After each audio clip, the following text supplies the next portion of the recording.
নমস্কার বন্ধুরা, আজ আমি আপনাদের দেখাবো বাড়িতে কিভাবে ঘি বানাবেন। এই যে আমি এই শর্টটা 1 কিলো করে দুধ নিয়ে প্রতিদিন 7-8 দিনের মতো শর্টটা তুলে রেখেছিলাম। প্রতিদিন দুধটা যখন গরম হতো শর্টটা তুলে ফ্রিজে রেখে দিতাম। 7-8 দিনে রাখার পর আমি এই শর্টটাকে পুরোটা জমিয়ে ঘি বানাবো। তাহলে চলুন কীভাবে বানাচ্ছি সেটা আপনাদের সঙ্গে শেয়ার করছি। প্রথমে একটা থালা নিয়েছি, থালার মধ্যে পুরো শর্টটা আমি বের করে নেবো। সবসময় পাত্রটা এই কিনামাটির কাপে রাখার চেষ্টা করবেন শর্টটা, তাতে জিনিসটা ভালো থাকে, অনেকদিন থাকবে তো।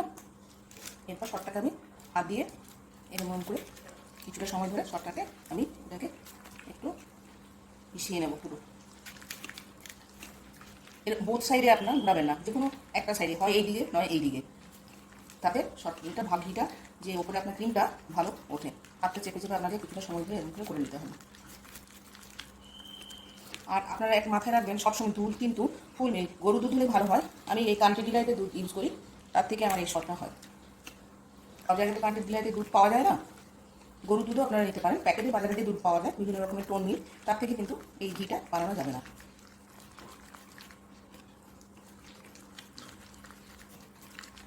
মোটামুটি এটা আপনাকে এরকম 5 থেকে 7 মিনিট এরকম করতে হবে। দিয়ে এলাম 5-7 মিনিট পর, আর আমি কিছুটা জল, ঠান্ডা জল রেখেছিলাম ফ্রিজের মধ্যে, সেই জলটা দেখতেই পাচ্ছেন এটা এরকম হয়ে গেছে, একটু স্মুথ হয়ে গেছে। জলটা ঢেলে দেবেন। ফ্রিজে জল হলে ভালো, না হলেও কোনো অসুবিধা নেই। জলটা এরকম ঢেলে দিতে হবে যাতে ওপরে ক্রিমটা পুরো ভেসে ওঠে।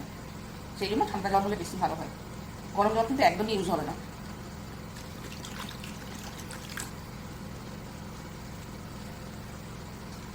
দেখতে পাচ্ছেন ক্রিমটা কীভাবে উঠে যাচ্ছে।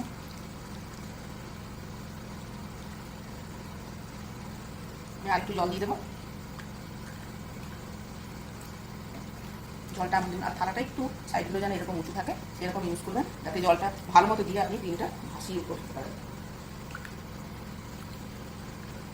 জিনিসটা ভালো করে বসে দিলাম, যাতে যেটুকু লেগে থাকে ক্রিম সেটা যেন জলে উঠে যায়।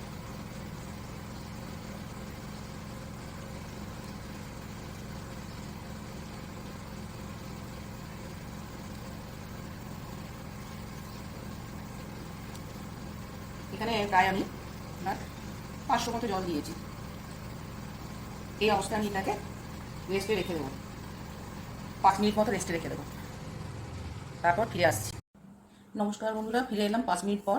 আমি একটা অ্যালুমিনিয়ামের পাত্র নিয়ে এসেছি, আপনারা চাইলে ননস্টিকের পাত্র করতে পারেন, কিন্তু আমি আমি আমার ঠাকুমার কাছে এইটাতেই শিখেছিলাম, অ্যালুমিনিয়াম পাত্রে, সেই জন্য অ্যালুমিনিয়াম পাত্রে সবসময় করি। দেখ এই যে ক্রিমটা দেখছেন পুরোটা ভেসে উঠেছে, এটাকে আমি হাত দিয়ে পুরোটা আস্তে করে তুলে নেব।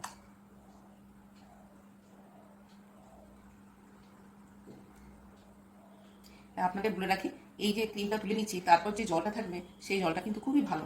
যাদের সুগার আছে তারা এমনি একটু নুন দিয়ে খেতে পারেন, আর যাদের সুগার নেই তারা একটু নুন চিনি দিয়ে ঠান্ডা করে লস্যির মতো খেতে পারেন। এটাকে বলে ঘোল। খুবই শরীরের পক্ষে ভালো, বাচ্চাদের পক্ষেও ভালো, পুরো সব বয়সের মানুষরা এটা খেতে পারবে। দেখছেন একটুও নেই কোথাও, আমি সাইড থেকে যেটুকু আছে এটুকু তুলে নিচ্ছি।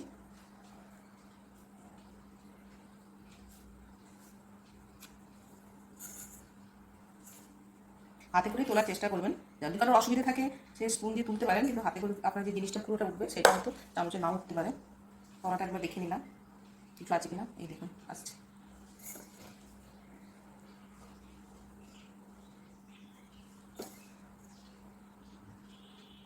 এটা আপনি এই অবস্থাতেও পাউরুটির সঙ্গেও খেতে পারেন,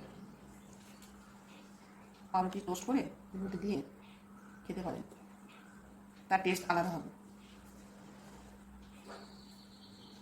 আমি সব কিছুই ঘরে তৈরি চেষ্টা করি খাওয়ার বা অন্যকে খাওয়ানোর।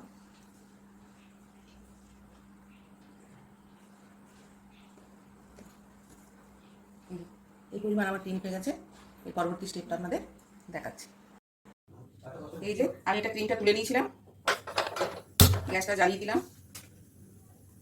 ফুল ফ্লেমে দেওয়া আছে গ্যাসটা, এখন ফুল ফ্লেমে দেওয়া থাকবে।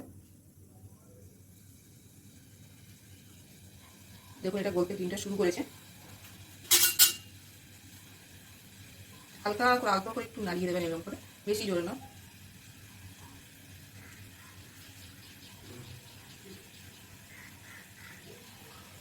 স্টিলের বাটিতে একদম করবেন না, স্টিলের বাটিতে এটা হয় না, হয় ননস্টিক না হয় আপনার অ্যালুমিনিয়াম। অ্যালুমিনিয়াম বাটিতে করলে বেশি ভালো হয়। আমি ঠাকুমার কাছে কিছুটা শিখেছিলাম, তখন অনেক একটু একটু বয়সটা কমও ছিল, আর শাশুড়ি মায়ের কাছে পুরোটাই আমি শিখে নিয়েছিলাম। আমার শাশুড়ি মা বাড়িতেই ঘি বানাতেন।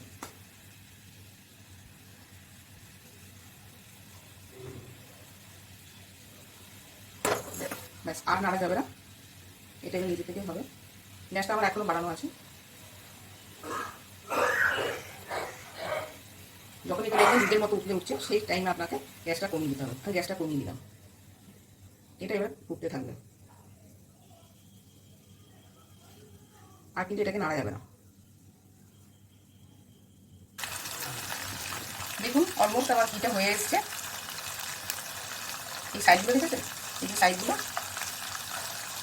যতক্ষণ এই সাদা অংশটা না পুরো ব্রাউন কালার আসছে বা একটু ব্ল্যাক হয়ে গেলেও অসুবিধা নেই। যত ঘিটা আপনি এটাকে ইয়ে করবেন, তত ঘিটা আপনার থাকবে বেশি দিন আর টেস্টি হবে।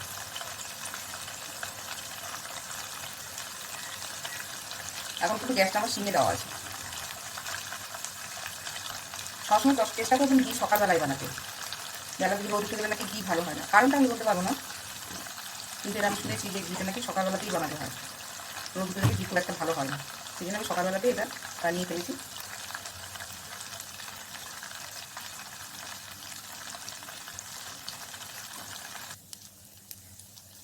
ঘি আমার পুরো পুরো রেডি। আমি এবারে গ্যাসটা অফ করে দিলাম। দেখতে পাচ্ছেন এটা কীরকম তলাটা নিচেটা পুরো কালো হয়ে গেছে। একটা কথা আপনাদের বলে রাখি, ঘিটা ঠান্ডা হলে আমি একটা পাত্রে ঢেলে নেবো। তলার যে অংশটা থাকবে সেটা বাচ্চাদের, বড় বয়স্করাও খেতে পারে, বড়রাও, কিন্তু বাচ্চাদের চিনি দিয়ে একটু খেতে দেবেন, দেখবেন তারা খুব আনন্দের সঙ্গে এটা খাবে। এই সকল জিনিস আপনি বাজারে পয়সা দিয়েও কিনতে পাবেন না, এগুলো সব বাড়িতেই আপনাকে ব্যবস্থা করতে হবে। ঠিক আছে, ঘিটা ঠান্ডা হোক, ঠান্ডা হওয়ার পর আমি পাত্রে যখন ঢালবো আপনাদের দেখাবো কতটা কি ঘি হয়েছে। ঘি বানানোর জন্য শর্টটা কীভাবে তোলা হয় সেটা আপনারা দেখুন। আমি দুধটা গরম করেছিলাম, গরম করে ঠান্ডা করতে দিয়েছিলাম। এই দেখুন শর্টটা দেখছেন তো, এইভাবে শর্টটা আপনারা আস্তে করে তুলে নেবেন।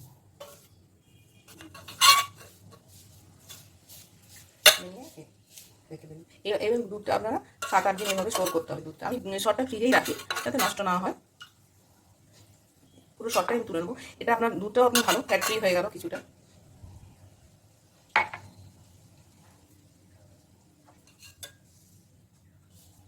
দেখুন ঘি আমার রেডি। কতটা ঘি হয়েছে আপনারা দেখতেই পাচ্ছেন ঘিটা। এই ঘিটা আপনি মার্কেটে হাজার চেষ্টা করলেও এই জিনিসটা পাবেন না। আর এই পাত্রটা আমি রেখেছি, আগে ঘি বানিয়েছিলাম সেটা শেষ হয়ে গেছে, সেটাতে আবার ঘিটা আমি ঢেলে রাখবো। কোনো চাকরি বা কোনো কিছু দিয়ে থাকবেন না, তাহলে কি হবে, জিনিসটা আমি তো কোনো প্রিজারভেটিভ দিচ্ছি না, জিনিসটা নষ্ট হয়ে যাওয়ার চান্স থাকে। কোনো কারণে সেই পাত্রটার মধ্যে জল থাকে, যদি কিছুই বা থাকে, তাহলে আপনার ঘিটা নষ্ট হয়ে যাবে। আপনি পুরো ডাইরেক্ট এরকমভাবে কৌটোতে ঢেলে দেবেন। এই অংশটা বললাম আপনাদের চিনি দিয়ে বাচ্চারা খেতে পারে। দেখুন কতটা ঘি হয়েছে, এটা যে স্মেল। Thank you.